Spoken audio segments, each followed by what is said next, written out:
Welcome to another episode of the Cool Tool Show and Tell. Our special guest this week is Amber Dohrenwend. Amber, would you like to introduce yourself to our listeners and watchers? Yeah, so I live in Marquette, Michigan, which is on the shore of Lake Superior. And I'm an artist. I work primarily with cardboard and recycled paper. And those, for those who are watching, behind you seems to be some paper cardboard sculptures that might be something you made or someone you know has made. Yeah. So, this is an example of my work. This is a sculpture that I made out of cardboard and staples. So those are the two primary materials. This one actually has wire threaded in the corrugations to give it a little more stability. And it's actually hollow inside. So and you're pointing to kind of a very rounded figure that has strips of brown, either paper cardboard around it, wrapped like it was like bandages, but it's self-standing. It's yeah. A lot of people, when they see some of the sculptures that I made, they think at first that it's made out of wood or that it looks like a basket. So yeah, I use cardboard in that way visually to create forms. Sure. And my artwork is definitely inspired by forms, natural architecture. Cool. And curved maybe forms. we'll have a chance to hear more about your art at the end. So in making things, you're obviously a maker. What are some of your favorite tools? Yeah, so the first one is my stapler. This is a gray Bostitch B8 plier stapler. So this tool was really revolutionary for me working with cardboard. A lot of people use hot glue to work with cardboard, to make cardboard art. And this kind of took my art in a different direction. And I'm going to actually staple it so you can hear.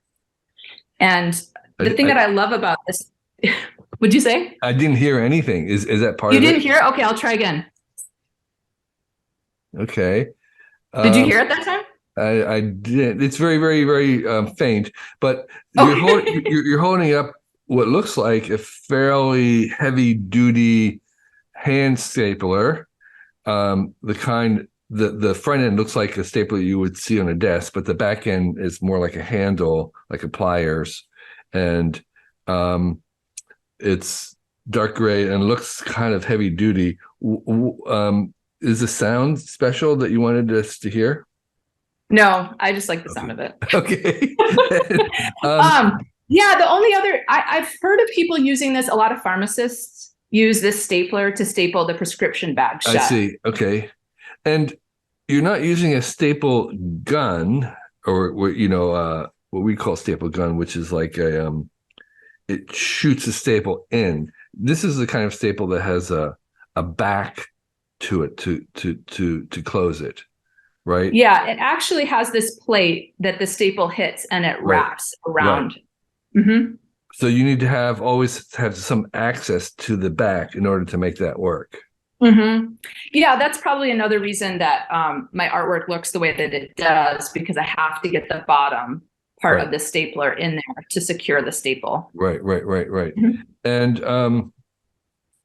out of all the staplers there are, hand staplers like that, is this particular model better than others? Yes. This model of stapler, I would say, is so good that I was working on an artwork that the community could come to work on. Yeah. And a man came and he said, "I'm here to take a picture of this stapler because my wife wants one for Christmas." Yes. So, and I also, what makes it better about it is that, what makes it better? So first of all, it doesn't jam.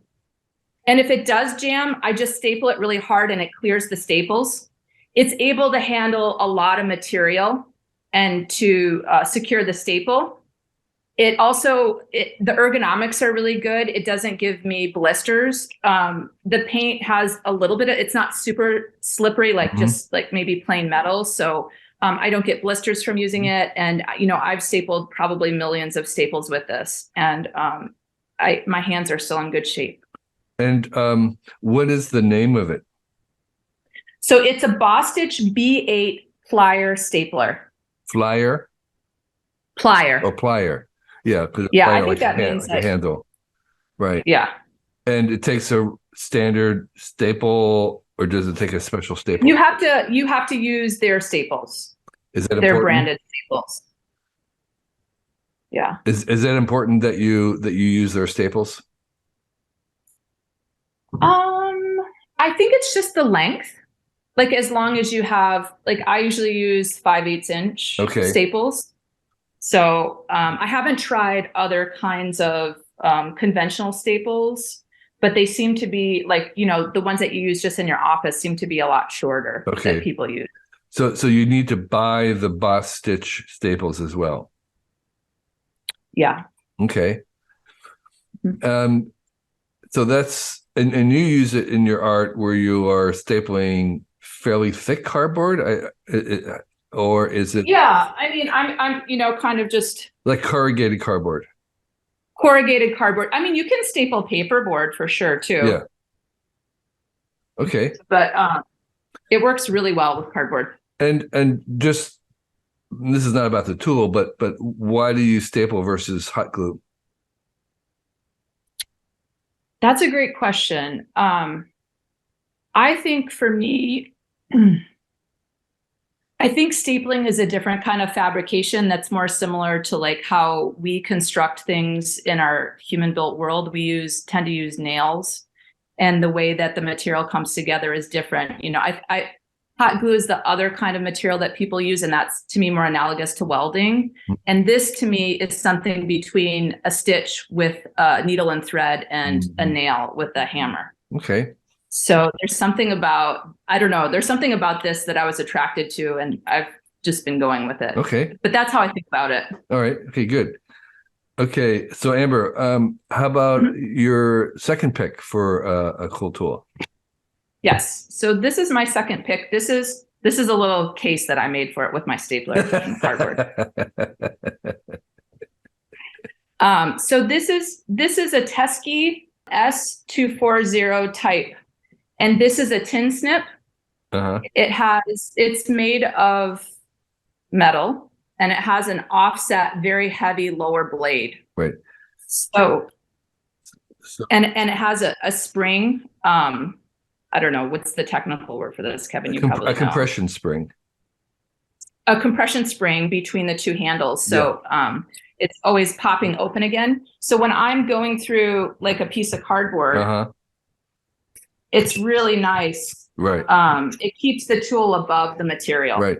So these are like cutting shears, but the cutting part looks like a beak of like a seagull beak, or the shape of it is kind of like a beak, a bird beak, and it's a straight cut. So you're only cutting. I'm guessing that they make a variant that's curved for doing curves, but this is a straight, and it looks pretty hefty.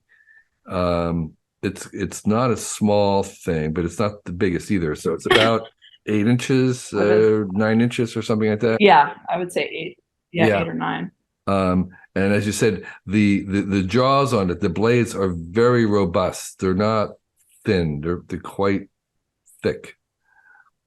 Yeah, and then the handles have this kind of rubber coating that's really helpful just for grip. And you use it for cutting your cardboard. I do. I cut a lot of cardboard into strips. And the other thing that's great about it is I use these, you know, the blades sometimes if I have to remove a staple. Yeah. I use them like pliers to pull staples out. Yeah. Cool. So that's really handy for me when I can, you know, reduce the number of tools that I need to have with me. Right. And I'm getting into details of your art, but if I was instructed to make a bunch of strips, I would just have used a razor blade, a blade to make the strips. So you're cutting them with the shears. Is there a reason? So it depends on what I'm doing. If I'm just doing something small and I'm just kind of working in my studio, sometimes I will just cut strips and cardboard with these. Yeah. I do also have another tool that I didn't submit for this Uh-huh. podcast, but it's a called a Hanchen cutting tool that they use to cut fabric in China. It's a corded power tool. Okay. So I use that. And then one of my friends who's also a cardboard artist that lives in my town, he said to me last week, he said, "What are you doing? You should just be using a table saw." Yeah. So he invited me over to his studio and showed me how to cut with the table saw. So that's going to quicken things up. So it's nice to have a lot of options. Yeah. Yeah. I was using the other cutting tool when I lived in Japan because I didn't have a car Sure, and sure. Yeah. I lived in a very small apartment. Right. Yeah. I discovered that the best way to cut foam board was with a table saw. Yeah. It's just Yeah. very, very straight cut, Yeah. very, really fast. Mm-hmm. If you're calling really thin ones, it's a little different. But yeah, it's. I can imagine if you have big sheets of corrugated cardboard, table saw would be fine. It does consume a little bit more than a blade, but still, it's fast. Mm-hmm. So Amber, how about your? So anyway, that one, the shears. If you could give the name again, please. Yeah. So these are the Teskey S240 type. And this is a tool that I bought in Japan. I used to live in Tokyo, Uh-huh. Japan. I just moved back to the US. So Okay. I found this tool, but it is available here in the US. Okay, Or online I somewhere. think there's Yeah. something similar. Yeah. Do you recall about how much it is? It's about, I think between about $40. Okay, all right. Mhm. It looks like it'll last a long time. Yeah. Um, Actually, I'm gonna shingle my roof. I'm on my cabin next weekend with this. you're going to cut With the shingles aluminum with it, you shingles. mean?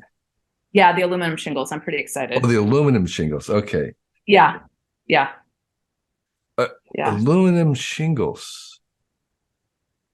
I've never heard of aluminum shingles. Are you like riveting them? No, they're new. Or maybe they're not new, but yeah, we're going to use aluminum shingles. I wanted to put we have to get to our cabin that's, off site. So it's Yeah. hard. We can't bring in a lot of heavy things. And we wanted a roof that was going to last for a long time, or we could reuse the material. Yeah. So we found these aluminum shingles. So I also had these tools. so when you put each shingle down, one by one, how do you affix the shingle to the underlayment? Nail them Nail that. on Okay. a tab. All right. Okay. I was imagining you were going to pop rivet them. That would be that would be cool. All right, so that'd be more like art than anything else.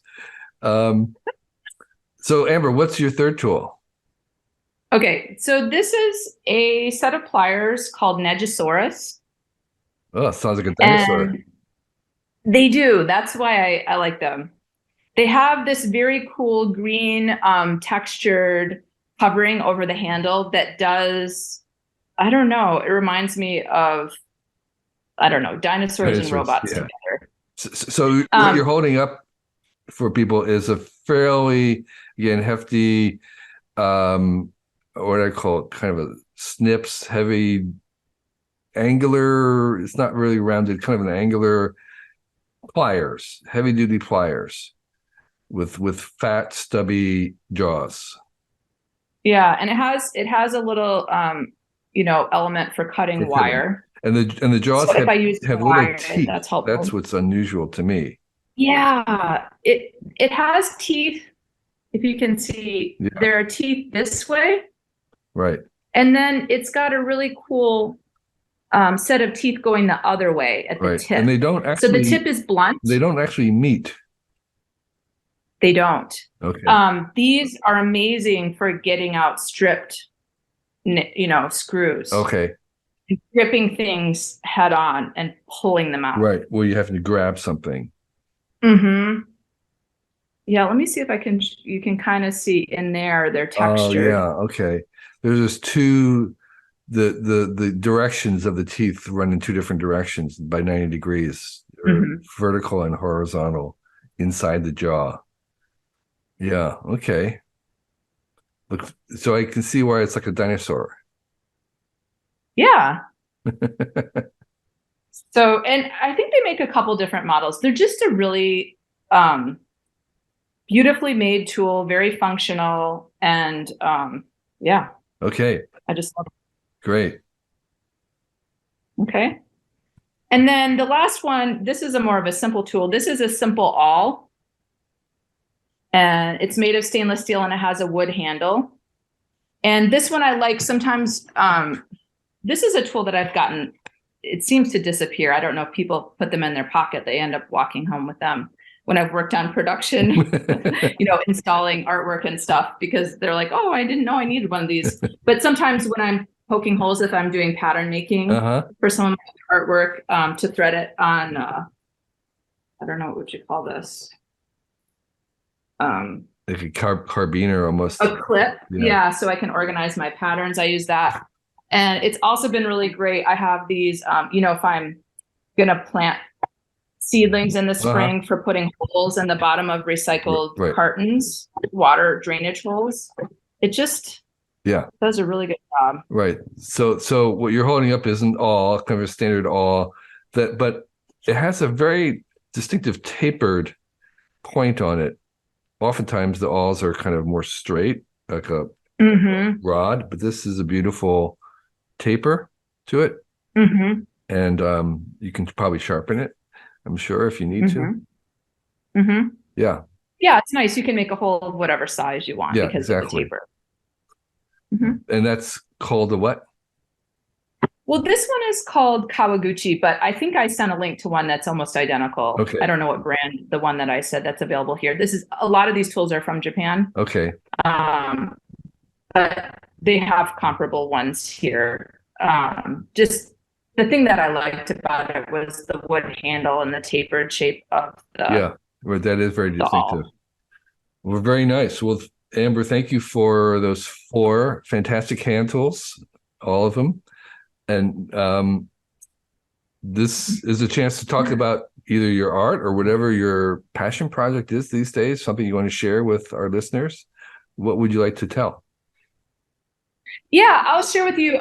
This is a project that I just finished working on. I was the artist in residency in my city, in Marquette. And this isn't the sculpture. This is the promotional poster, but I made a sculpture very similar to this, where people from my community came to some open studio hours, and we built a giant web-like sculpture made out of cardboard strips that was a sculpture that you could go inside of it, you could touch it.